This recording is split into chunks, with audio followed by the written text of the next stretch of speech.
കേരള ഭൂമിയുടെ അധിപതി എന്ന് പറയുന്നത് ആധിപത്യമുള്ള ദേവതയാണ് സർപ്പം. അതുകൊണ്ട് കാവുകൾ പുനരുദ്ധരിക്കണം.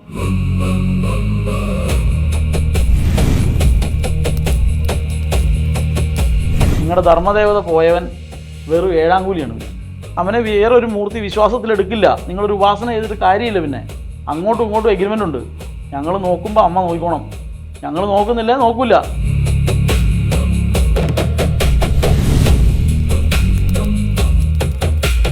മുടിപ്പുരയും ദേവീക്ഷേത്രവും തമ്മിൽ ഉള്ള വ്യത്യാസം എന്താണ്?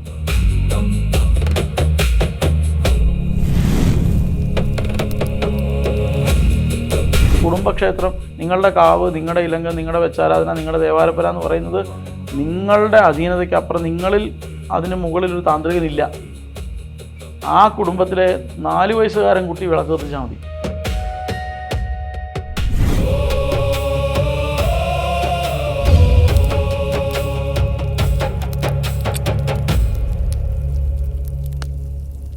ശ്രീ രാജേഷ് ശർമ്മ താന്ത്രിക രംഗത്ത് പ്രവർത്തിക്കുന്നുവെന്ന് ജനം ടി വിയുടെ പ്രേക്ഷകർക്കൊക്കെ അറിയാം. അതിനും അപ്പുറം കാവുകളുടെ പുനരുദ്ധാരണത്തിനായി അതൊരു ജീവിതചര്യയായി പ്രവർത്തിക്കുന്ന ആൾ കൂടിയാണ്. നമസ്തേ, സ്വാഗതം ജനം ടി വിയിലേക്ക്. വീടിൻ്റെയും പൂജാമുറിയുടെയും വലുപ്പം അനുസരിച്ച് ഒരുപാട് ചിത്രങ്ങൾ വയ്ക്കുന്നവരുണ്ട്, ഒരു ചിത്രം മാത്രം വയ്ക്കുന്നവരുണ്ട്. അതിനെന്തെങ്കിലും ചിട്ടയോ നിഷ്ഠയോ ഉണ്ടോ? ഒന്നുമില്ല. ഇതൊക്കെ വെറുതെ ഒരു ഭംഗിക്ക് നമ്മൾ ഫോട്ടോസ് വയ്ക്കുന്നതേ. പക്ഷേ വിഗ്രഹങ്ങൾ വയ്ക്കുന്നതും ഇതുമായുള്ള കാര്യം വ്യത്യാസം ചോദിച്ചാൽ വ്യത്യാസം ഇല്ല, എല്ലാം ഒരുപോലെ തന്നെയാണെന്ന് പറയണം. രണ്ടും ഒരുപോലെ തന്നെയെന്ന് പറയേണ്ട ആവശ്യമുണ്ട്. പരമശിവന്റെയും ഭദ്രകാളിയുടെയും ഒക്കെ പടങ്ങൾ ചിലർ വയ്ക്കാറില്ല. അത് വയ്ക്കുന്നതിൽ കുഴപ്പമുണ്ട്? വയ്ക്കുകയാണെങ്കിൽ എന്തെങ്കിലും പ്രത്യേക ഭാവമോ സങ്കല്പമോ ഉള്ള ചിത്രങ്ങൾ വയ്ക്കണം. ഇതിനൊരു മറുപടി തുടങ്ങണമെങ്കിൽ ഞാനൊരു ചെറിയ കാര്യം മുതൽ തുടങ്ങാം.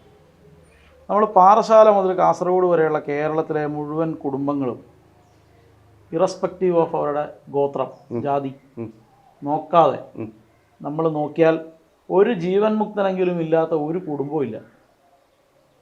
ഒരു യോഗീശ്വരൻ ആ കുടുംബത്തിൽ ഇല്ലാതില്ല.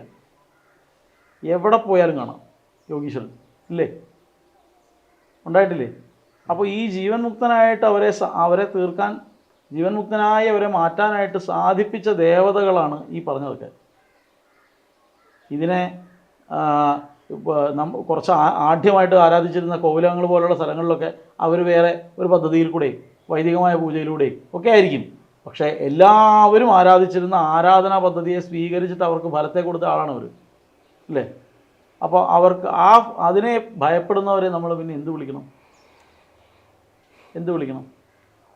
ഒരു ശ്രീവിദ്യാ പദ്ധതിയും കൊണ്ടുമല്ല കേരളത്തിൽ ഇത്രയും ജീവൻ മുക്തന്മാരുണ്ടായിരുന്നത്. അവർ യോഗീശ്വരന്മാരൊക്കെ ഇതൊക്കെ പദ്ധതി കേരളത്തിൽ വരുന്നതിന് മുമ്പേ ഉള്ളവരാണ്. ഞാൻ മുന്നേ ഇപ്പോഴും ഇരുന്ന് പറയാം, ഇവിടെ ഇരുന്ന് പറയുകയാണ്, ഭഗവതിയെ സാക്ഷിയാക്കി പറയുകയാണ്. ഇതെല്ലാം അവരവരുടെ കുലാചാര പദ്ധതികളിലൂടെ തന്നെ വന്നവരാണ്. എന്തുവാണോ ആ കുലങ്ങൾ ആചരിച്ചത്, ആ പദ്ധതിയിലൂടെ ജീവൻ മുക്തരായവരാണിത്. അതുകൊണ്ട് അതിനെ തള്ളിപ്പറയാൻ ഞാൻ ആളല്ല. കേരളത്തിലെ ഭുവനേശ്വരി പൂജകൾ ഇന്നു പോയില്ലേ? എല്ലാം എവിടെ പോയി? ഈ ക്ഷേത്രങ്ങൾ പുനരുദ്ധരിക്കുന്ന ഒരു സ്പീഡെങ്കിലും, അതിനുള്ള ഒരു ആർജവമെങ്കിലും ഈ കാവുകൾ പോയത് പുനരുദ്ധരിച്ചിട്ടുണ്ടോ? ക്ഷേത്രം പുനരുദ്ധരിക്കാനായിട്ട് നാട്ടുകാർ കൂടും. കാരണം പിന്നെ പ്രസിഡൻറ്റും സെക്രട്ടറിയായിട്ട് ഞെളിഞ്ഞിരിക്കാം പലയിടത്തും. ഈ കാവ് പുനരുദ്ധരിച്ച് ആരുണ്ടാവും? ആരുമില്ല. ആ കുടുംബക്കാർ മാത്രമേ ഉണ്ടാവുള്ളൂ. അതുകൊണ്ടാണ് കാവിൻ്റെ പുനരുദ്ധാരണമാണ് വേണ്ടതെന്ന് ഞാൻ പറഞ്ഞത്. ഞാൻ അതിലേക്ക് അങ്ങ് തന്നെ തുടങ്ങി വെച്ചുകൊണ്ട് ഞാൻ അവസാനത്തേക്ക് വെച്ചിരുന്ന ചോദ്യമായിരുന്നു, അതിപ്പോൾ ചോദിക്കുന്നു. എന്തുകൊണ്ട് അങ്ങ് ഒരു ജീവിതചര്യ പോലെ, അതല്ലെങ്കിൽ ഏറ്റവും സംസാരിക്കുമ്പോൾ, ഇൻഫോർമലായി സംസാരിക്കുമ്പോൾ പോലും അങ്ങ് പറയുന്നത് ഞാൻ നടത്തിയ ഉപാസനയും തന്ത്രവും അല്ലെങ്കിൽ ഇത്ര ക്ഷേത്രത്തിൽ തന്ത്രിയായി എന്നുള്ള ഒന്നും പറയണ്ട, എന്തെങ്കിലും ചെയ്തിട്ടുണ്ടെങ്കിൽ അത് കാവുകളുടെ പുനരുദ്ധാരണം. എപ്പോൾ, എങ്ങനെ തുടങ്ങി ഇതിനെ ഒരു സാധന എന്ന് തന്നെയല്ലേ പറയേണ്ടത്? കുടുംബങ്ങളിൽ നിന്നാണ് ഈ എല്ലാ തരത്തിലുള്ള മാറ്റങ്ങളും വേണ്ടത്. ശരിയല്ല ഞാൻ പറഞ്ഞു? നാട് മുഴുവനും നന്നായി, ക്ഷേത്രം നന്നായി, ദേശത്തെല്ലാം അഭിവൃദ്ധി ഉണ്ടായി. പക്ഷെ കാവുകൾ പോയ കുടുംബങ്ങൾ അനുഭവിക്കുകയാണ്. എന്താണ് പ്രതിവിധി? ഈ ദേശത്ത് സുഖം അനുഭവിക്കുന്ന ആളുകളില്ലേ, അവരാരെങ്കിലും വരുമോ ഇത് നേരെയാക്കാൻ? ഈ കാവ് പുനരുദ്ധരിക്കാനായിട്ട് വീണ്ടും ശ്രമിക്കുമ്പോൾ ഇതിൻ്റെ സാമ്പത്തിക ചിലവുകൾ ഭീകരമായ ചിലവാണ്. അത് ആര് വഹിക്കും? ആ കുടുംബങ്ങൾ തന്നെ വഹിക്കും. പണ്ടേ ദുർബല, പിന്നെ ഗർഭിണി എന്ന് പറഞ്ഞ പോലെയാണ് അവരുടെ അവസ്ഥ. അപ്പം ചെയ്തു കൊടുക്കാൻ ആളില്ലാതെ വരും. അപ്പം അവിടെ എന്തെങ്കിലും ചെയ്തു കൊടുക്കണം എന്ന് എനിക്ക് തോന്നിയതിൻ്റെ പേരിലാണ് ഞാനത് ചെയ്തു തുടങ്ങിയത്. എനിക്ക് ചെയ്യാൻ പറ്റുമോ എന്ന് ഞാൻ ചോദിച്ചിട്ടുണ്ട് ഗുരുനാഥനോട്. അപ്പോൾ അദ്ദേഹത്തിൻ്റെ മറുപടി എന്ന് പറഞ്ഞാൽ, ഈ സർപ്പക്കാവളുടെ പറഞ്ഞു വെച്ചാൽ, നമ്മൾ ഉപാസിക്കുന്ന ദേവതയുടെ തലയിൽ കെട്ടിയ ഒരു റിബണല്ലേ ഉള്ളൂ വാസുകി. സാക്ഷാൽ മഹാദേവൻ്റെ എത്രയല്ലേ ഉള്ളൂ അത്. ധൈര്യമായിട്ട് പോയി ചെയ്യും. കിണറ്റിൽ വെള്ളമുണ്ടെങ്കിൽ പുനഃപ്രതിഷ്ഠ കഴിക്കാനാണ് പറഞ്ഞേക്കുന്നത്. വെള്ളം കിട്ടിയാൽ ചെയ്തോണം. അതിനാണ് തപോബലം ഉണ്ടാക്കേണ്ടത്. അതിനാണ് മന്ത്രോപാസന തന്നത്, ദീക്ഷ തന്നത്, ആ പരമ്പരയെ കൊണ്ട് കെട്ടിവെച്ചത്. ഇവിടുന്ന് ചെയ്യാൻ സാധിക്കുന്നില്ലെങ്കിൽ അവിടുന്ന് വരുമത്. അത് ഉറപ്പായതുകൊണ്ടാണ് ചുമ്മാ കുടമെടുത്ത് നിറച്ച് വെച്ചാലും വരും എന്ന് ഉറപ്പിച്ച് പറയുന്നത്.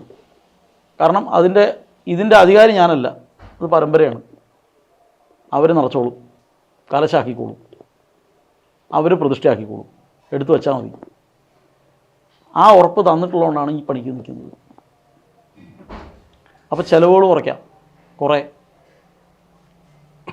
ഞാൻ പറഞ്ഞാൽ മനസ്സിലാവുന്നുണ്ടോ? നമ്മുടെ തപോബലം വേണം. തപോബലം ഇല്ലാതെ ഈ പണിക്കൊന്നും നിൽക്കരുത്. ഇപ്പോൾ ഈ കാവ് പുനരുദ്ധാരണത്തിൽ ഈ അഷ്ടനാഗങ്ങളിൽ ആരെങ്കിലും ഒരാളെങ്കിലും അനുകൂലമായിട്ട് നിൽക്കണം നമുക്ക്, എന്നാലേ ഒരു കാവ് പുനരുദ്ധരിക്കാൻ പറ്റുള്ളൂ. അതിനുള്ള പണിയെടുക്കണം. എല്ലാ സാധനവും സാക്രിഫൈസ് ചെയ്യുന്നുണ്ടാകുന്നതാണ്. എല്ലാവരും ഉണർന്നിരുന്ന കാലത്ത്, ചായ കുടിച്ച് വീട്ടിൽ കിടന്ന കാലത്ത് ഇരുന്ന് കഷ്ടപ്പെട്ടതിൻ്റെ ഫലമാണ് പലതും ഇപ്പം കിട്ടുന്നത്. ഇപ്പം നമുക്കങ്ങനെ ഇരിക്കാൻ പറ്റുന്നത്. അത് ചെയ്യേണ്ട സമയത്ത് അത് സാക്രിഫൈസ് ചെയ്തിരിക്കണം. അത് ചെയ്താൽ മാത്രമേ ഇതിന് ഫലം ഉണ്ടാവുള്ളൂ. ഇല്ല പേര് കേട്ടാലൊന്നും ബാധ പേടിക്കില്ല. ഞാൻ പറഞ്ഞ മനസ്സിലായോ? നിങ്ങൾക്ക് തപസ്സുണ്ടോയെന്ന് മാത്രമേ നോക്കുകയുള്ളൂ. തപസ്സില്ല ഉണ്ടാക്കിക്കോണം. ആ ഉറപ്പ് കിട്ടിയാൽ മാത്രമേ, അങ്ങനൊരു പരമ്പരയിൽ നിന്ന് അങ്ങനെ ഒരു ഗുരുനാഥന് ഒരു ഉറപ്പ് തന്നാലുണ്ടല്ലോ, പിന്നെ വേറൊന്നും വേണ്ട. അത് കിട്ടുന്നില്ല എന്നുള്ളതാണ് പലരുടെയും വിഷയം. കാരണം ചെല്ലുന്ന സ്ഥലത്ത് ഗുരുനാഥൻ തന്നെ ആടുന്ന കുറ്റിയാണ്. പിന്നെ അതിലേക്കാണ് ഇയാൾ ഈ ബാക്കി കൊണ്ട് കെട്ടാൻ പോകുന്നത്. 50 പശുവിനെയാണ് ഒറ്റ ആടുന്ന കുറ്റിയെ കെട്ടേണ്ടത്. പശുവും പോവും, കുറ്റിയും പോവും. ഉറച്ച കുറ്റി കൊണ്ട് കെട്ടണം. ആ ഉറച്ച കുറ്റിയാണ് ഗുരുനാഥൻ. അതിന് മുകളിൽ ഉറപ്പുള്ളതൊന്നും ഭൂമിയിൽ ലോകത്തില്ല. അതാണ് ഗുരുത്വം എന്ന് പറയുന്ന സാധനം. അതിന് മുകളിലൊന്നുമില്ല. അപ്പോൾ അത് അങ്ങനെ ഒരു ഗുരുനാഥൻ, ഇതിലൊന്നും ഒരു കാംക്ഷയില്ലാത്ത, ധനമോഹിയല്ലാത്ത, ശിഷ്യന്മാർക്ക് ഉയർച്ച മാത്രം ഉണ്ടാവണമെന്ന് കരുതുന്ന ഒരു ഗുരുനാഥനുണ്ടെങ്കിൽ പിന്നെ പേടിക്കണ്ട. അപ്പോൾ ചോദിക്കും, അദ്ദേഹം മരിച്ചാലോ എന്ന്. അദ്ദേഹത്തിൻ്റെ ശരീരം നഷ്ടപ്പെടുന്നതോട് കൂടിയിട്ട് അദ്ദേഹത്തിൻ്റെ മൊബിലിറ്റി, അദ്ദേഹം ഒമിനിപ്രസൻ്റ് ആവുകയാണ്. ഇപ്പോൾ അദ്ദേഹത്തെ കൊണ്ടുവരണമെങ്കിൽ കാർ അയക്കണം. മറ്റേത് ഞാൻ സ്മരിക്കുമ്പോൾ വരും. ഞാൻ പറഞ്ഞാൽ മനസ്സിലായോ? ഇതിന് അനുബന്ധമായ 2 കാര്യങ്ങളൂടി. ഒന്ന്, അങ്ങിപ്പോൾ പല പൂജകളും നിലച്ചുപോയ കാര്യം പറയുന്നുണ്ട്. ഈ മുടിപ്പുരകളാണ് ഞാൻ ചെറുതിലേ കണ്ടിട്ടുള്ളത്. ഈ മുടിപ്പുരകൾ ഞാൻ കണ്ടത് എനിക്കൊന്ന് പ്ലാവിൻ്റെ തടിയിൽ ചെയ്ത ഒരു മുടി അത് വെച്ച് ആരാധിക്കാം. അപ്പോൾ പല മുടിപ്പുരകളും ഇന്ന് ദേവീ ക്ഷേത്രങ്ങളായി മാറിക്കഴിഞ്ഞു.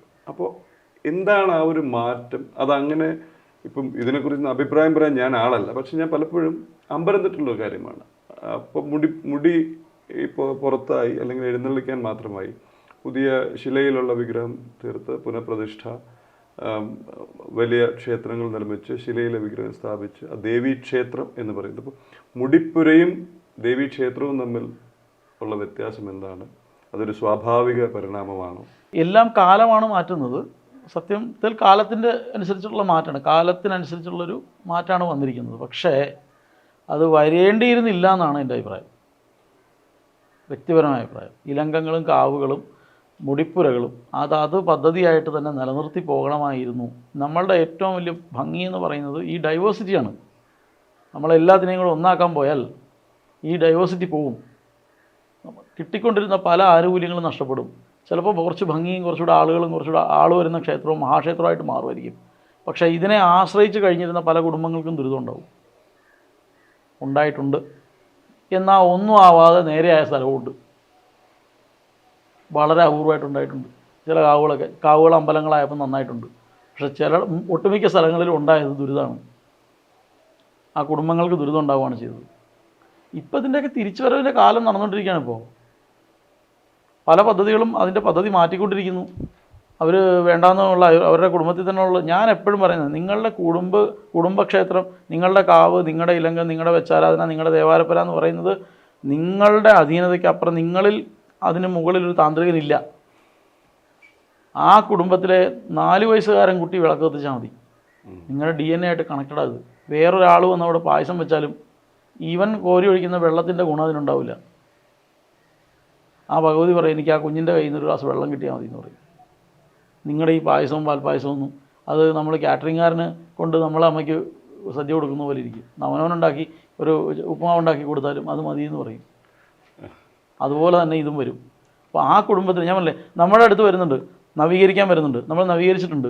ക്ഷേത്രങ്ങൾ ചെറിയ കാവുകളാക്കി പ്രതിഷ്ഠ, അല്ലെങ്കിൽ കാവുകൾ നവീകരിച്ച് കാവുകളാക്കി പ്രതിഷ്ഠിച്ചിട്ടുണ്ട്. ചെറിയ കുടുംബക്ഷേത്രങ്ങളെ ശ്രീകോവിലാക്കി പ്രതിഷ്ഠയൊക്കെ കഴിച്ചു കൊടുത്തിട്ടുണ്ട്. പക്ഷേ എൻ്റെ റോള് ആ കുടുംബത്തിൽ നിന്ന് ഒരുത്തം പൂജ കഴിക്കുന്നവരേ ഉള്ളൂ. ഇപ്പോൾ ഈ തന്ത്രിയായിട്ടിരിക്കും, ഇത്ര അമ്പലങ്ങൾക്ക് തന്ത്രി, ഇത്ര ക്ഷേത്രങ്ങൾക്ക് തന്ത്രി, ഇത്ര കാവുകൾക്ക് തന്ത്രി. ഇത് ഓരോ വർഷം കുറഞ്ഞു വരണം. 40 കാവ് ഇപ്പം 50 കാവല്ല കാവ് അടുത്ത വർഷം 160 കാവല്ല വേണ്ടത്. ഈ 50 എണ്ണം വേറെ വരുന്നുണ്ട്, 25 എണ്ണം പോവുകയും വേണം. ആ കുടുംബങ്ങളിൽ തന്നെയുള്ളവർ പഠിച്ചു വരണം. അല്ലാതെ എല്ലാ കാലത്തും ഞാൻ എന്നോട് ചോദിക്കാണ്ട് ഇനി ഒരു കലശം പോലും ഒഴിക്കരുതെന്ന് പറഞ്ഞ് തിട്ടൂരിറക്കി വെച്ചിട്ട് പോരുകയല്ല വേണ്ടത്. ആ കുടുംബത്തിലൊരുത്തനെ ഇത് പഠിപ്പിച്ചു കൊടുത്തിട്ട് പോരണം. എടേ, നിങ്ങളുടെ പദ്ധതിയാണിത്, നിൻ്റെ ഭഗവതിയാണ്. ഞാൻ ആളില്ലാത്തതിൻ്റെ പേര് വന്ന കൂലിപ്പണിക്കാരനാണ്. നിനക്കൊക്കെ വേണ്ടി ഇത് ചെയ്തു തന്നു. പിന്നെ നീയൊക്കെ എന്നെ ഭരിച്ചതുകൊണ്ട് ഞാൻ ആചാര്യസ്ഥാനത്ത് ഇരിക്കുന്നു. ആ ആചാര്യസ്ഥാനത്ത് ഇരിക്കുന്ന ഞാൻ തന്നെ പറയുന്നു, നിങ്ങളുടെ കുടുംബത്തിൽ നിന്ന് ഒരാൾ വരണം. ഇനി അതിനില്ലാത്ത സാഹചര്യം ചില കുടുംബങ്ങളിൽ വരും. നിങ്ങളുണ്ടാക്കിത്താ നിവേദ്യം, ചക്കവരട്ടി അടയുണ്ടാക്കിത്താ, ഞാൻ നേദിക്കാം. നീ പായസം വയ്ക്ക്, നീ അകത്ത് കയറി വാ, നീ വൃത്തിയാക്ക്, നീ അഭിഷേകം ചെയ്യും, ഞാൻ പറഞ്ഞുതരാം. അല്ലാണ്ട് നിങ്ങളെല്ലാം 15 അടി അപ്പുറത്ത് മാറി നിന്ന് തൊഴുതാൽ മതി, ഞാനിവിടുന്ന് ചന്ദനത്തിനോട് എറിഞ്ഞു തരാമെന്നല്ല പറഞ്ഞത്. ഞാൻ പറഞ്ഞ മനസ്സിലായോ? ഇപ്പം ഇവരെ അകത്ത് കയറ്റാൻ പറ്റില്ല എന്ന് എനിക്ക് തോന്നിയവരോട് മാറിയിരിക്കാൻ പറഞ്ഞിട്ടുണ്ട്.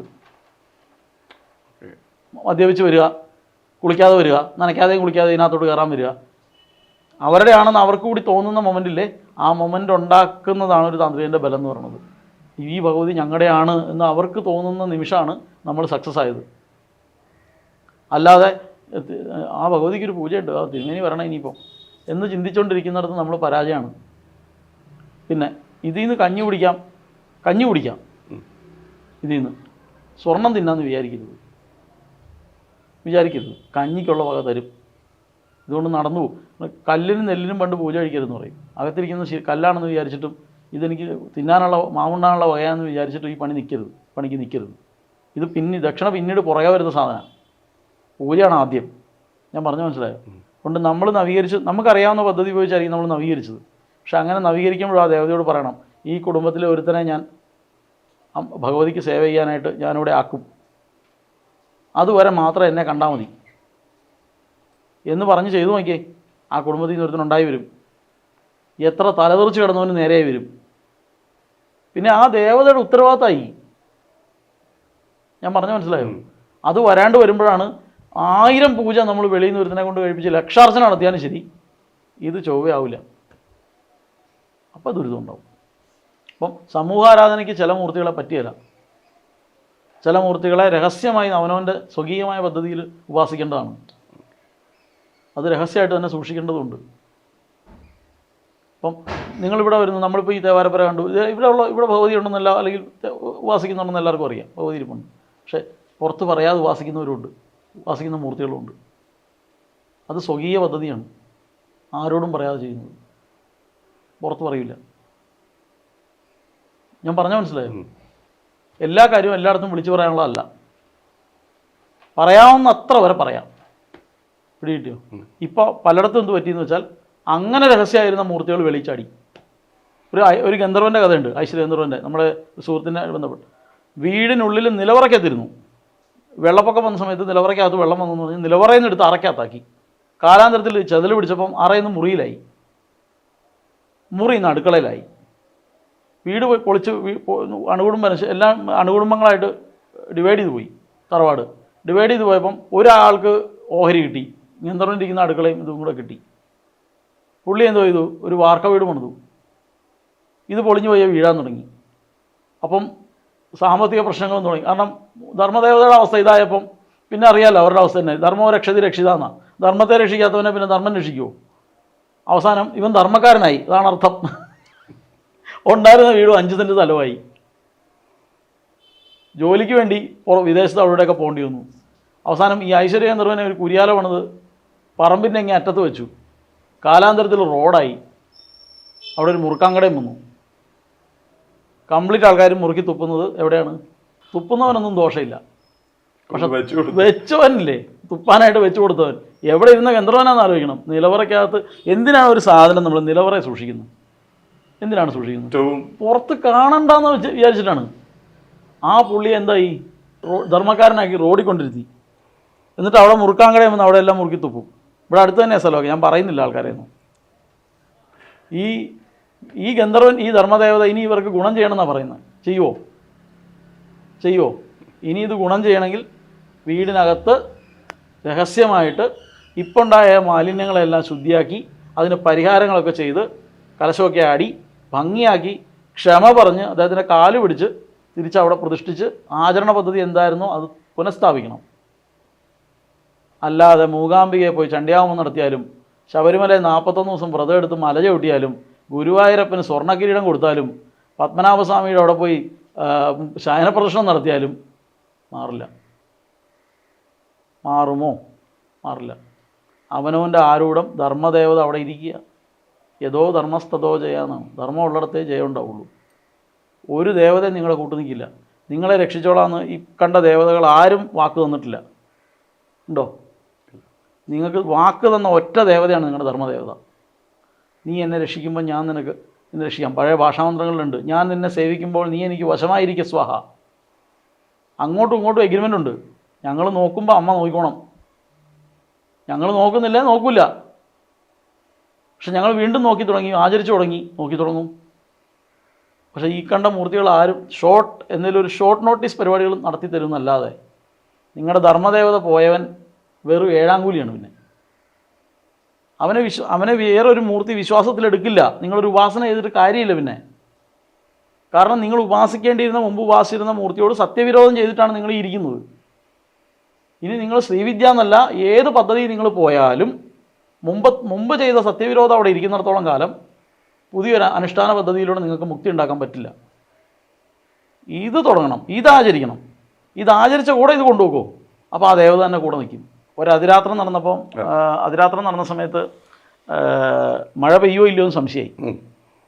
അപ്പോൾ ആ ദേശദേവതയെ ആവാഹിച്ച് പാൽപ്പായസം നേതിച്ചു.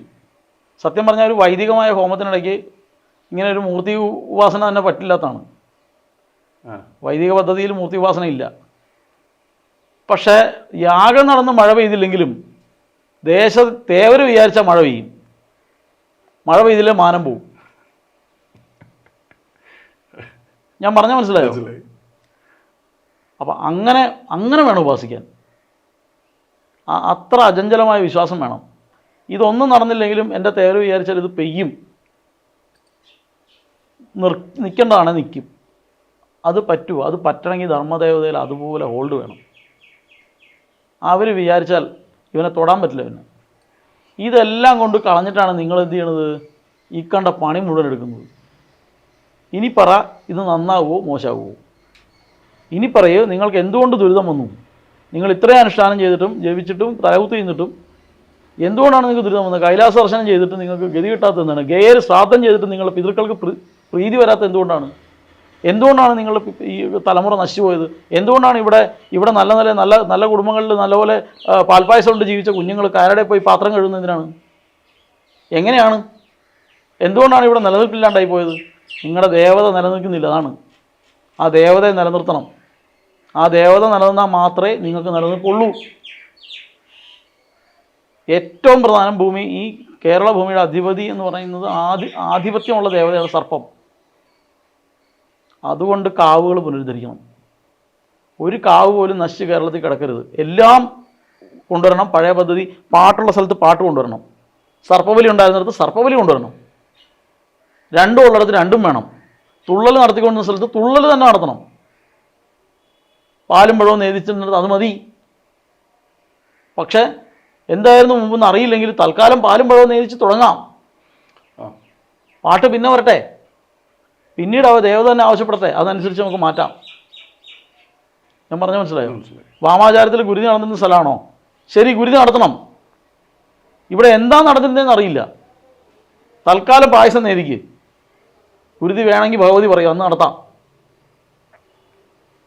ഒരു മയവും വിചാരിക്കേണ്ട. അതിന് എന്താണോ ആ ദേവതയുടെ ഇഷ്ടം അതനുസരിച്ച് വേണം ധർമ്മദേവതയോട് പെരുമാറാൻ. മനസ്സിലാവുന്നുണ്ടോ?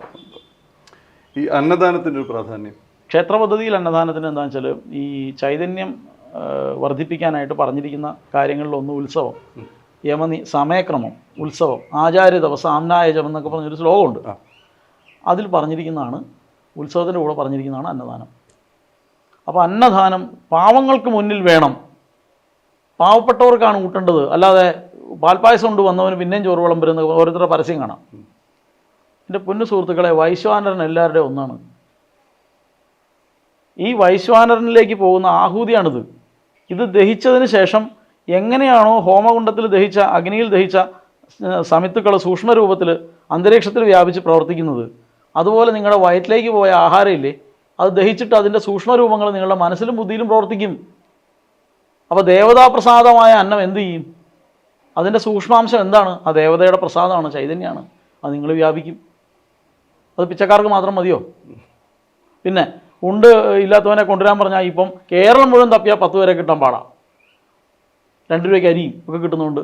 ആരെങ്കിലും ഉണ്ടാവും അങ്ങനെ ഇല്ലാത്തവർ? വളരെ കുറച്ച് പേരെല്ലാം കാണും. അങ്ങനെ ഉണ്ടെങ്കിൽ, അങ്ങനെ ഒരുത്തനുണ്ടാകുന്നുണ്ടെങ്കിൽ ആ സ്ഥലത്തെ തദ്ദേശ സ്വയംഭരണ വകുപ്പുമായി ബന്ധപ്പെട്ട് പ്രവർത്തിക്കുന്നവരെ ചാട്ടക്കടിക്കണം, അല്ലേ?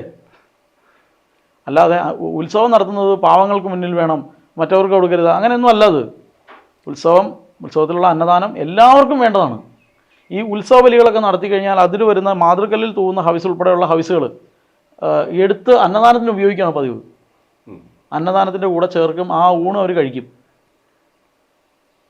ഞാൻ പറഞ്ഞാൽ മനസ്സിലാവുന്നുണ്ടോ? ഇതിന് പകരം എന്ന് വെച്ചാൽ നമ്മൾ ഇതിനെയൊക്കെ ഇപ്പം ഈ ചെറിയ ചെറിയ ചുരുങ്ങിയ പദ്ധതികളിൽ എങ്ങനെയെങ്കിലും ഇത് ഒതുക്കി തീർക്കാൻ പറ്റുമെന്നാണ് ആലോചിക്കുന്നത്. Short cut. ക്ഷേത്രത്തിൽ പോകുന്നതിനൊരു പ്രത്യേക സമയമല്ലോ ഉണ്ടോ? രാവിലെ, പുലർച്ചെ, വൈകിട്ട്, സന്ധ്യയ്ക്ക്? അങ്ങനെ സമയമുണ്ട്. ആ സമയത്ത് മാത്രം തുറന്നു വെച്ചാൽ പോരെ. അമ്പലം തുറന്ന് അടയ്ക്കുന്നത് വരെ ഉള്ള സമയക്രമം കൊടുത്തിരിക്കുന്നത് എല്ലാവർക്കും തൊഴാൻ വേണ്ടിയിട്ടാണ്. പിന്നെ അതിനിടയ്ക്കുള്ള പൂജാ സമയത്ത് മാത്രമാണ് വിട്ടു നിൽക്കേണ്ടി വരുന്നത്. അടിയന്തരം നടക്കുമ്പോൾ മാറി നിൽക്കേണ്ട സാഹചര്യത്തിൽ മാറി നിൽക്കണം, അല്ലാത്തപ്പോൾ തൊഴാം. ഒരു 2 ചോദ്യം ഒരുമിച്ച്. ഒന്ന്, ഈ മന്ത്രജപവും നാമജപവും തമ്മിലുള്ളൊരു വ്യത്യാസം ഒന്ന്. പിന്നെ വിഷ്ണു സഹസ്രനാമം, ലളിതാ സഹസ്രനാമം, ഇതൊക്കെ ജപിക്കാൻ സ്വന്തമായിട്ട് നോക്കി വായിച്ച് ജപിക്കാമോ? അത് ഗുരുമുഖത്തു നിന്ന് എന്തെങ്കിലും? ലളിതാ സഹസ്രനാമത്തിനും വിഷ്ണു സഹസ്രനാമത്തിനും എനിക്ക് തോന്നുന്നത് ജപിച്ചുകൊണ്ടിരിക്കുന്ന ആളുകളിൽ നിന്ന് ഒരു ഉപദേശം വാങ്ങുന്നത് നന്നായിരിക്കും. ബാക്കി നാമം ജപിക്കാനൊന്നും ആരോടും അനുവാദം ചോദിക്കണ്ട. എല്ലാവർക്കും അത് ഓപ്പണായിട്ട് കിട്ടിയിരിക്കുന്ന സാധനമാണ്. നമുക്കെല്ലാം നമ്മുടെ പൂർവികമായിട്ട് നടന്നു വന്നുകൊണ്ടിരിക്കുന്നതാണ്. അതൊന്നും പറഞ്ഞു കൊടുക്കേണ്ട, അതിനൊന്നും പിന്നാലെയും പോകേണ്ട ആവശ്യമില്ല.